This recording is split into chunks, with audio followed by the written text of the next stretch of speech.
Ce matin, avec René, on fait une petite balade dans un secteur français et on tombe sur un blockhaus.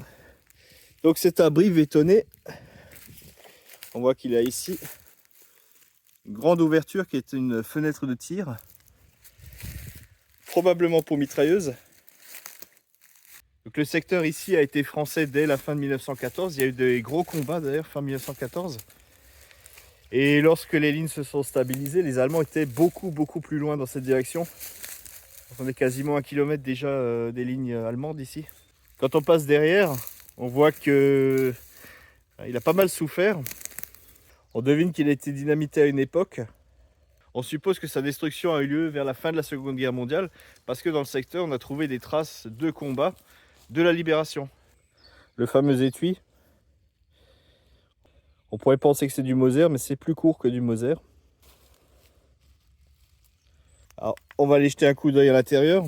Autre indice qui montre que c'est un abri français, c'est les tôles ondulées qui sont là. Ça, c'est typiquement français. Vous voyez au fond le grand créneau de tir. Sur ce côté, une fenêtre un petit peu plus petite. On voit que ça a bien pété hein, à l'intérieur là. Regardez la gueule du plafond.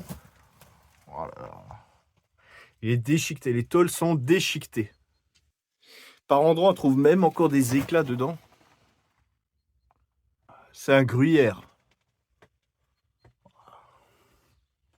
Pour en revenir à l'usage qui a eu lieu durant la Première Guerre, si on se focalise sur cette fenêtre, on va jeter un coup d'œil.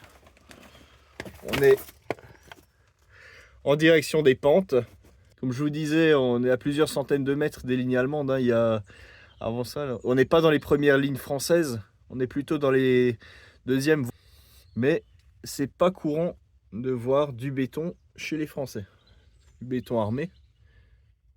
Alors en ce qui concerne la destruction de cet abri, peut-être que ça a eu lieu à la fin de la guerre, lors des combats de la libération, ou peut-être même encore après. Il suffit qu'il y avait du matériel qui traînait, des munitions, que tout a été mis dans l'abri pour le faire disparaître. Malheureusement, hein, ils se servaient de ces abris pour dépolluer. On trouve régulièrement des blockhaus qui ont été détruits après-guerre. Donc c'était la petite surprise matinale, un ouvrage bétonné de la Première Guerre mondiale, qui plus est français.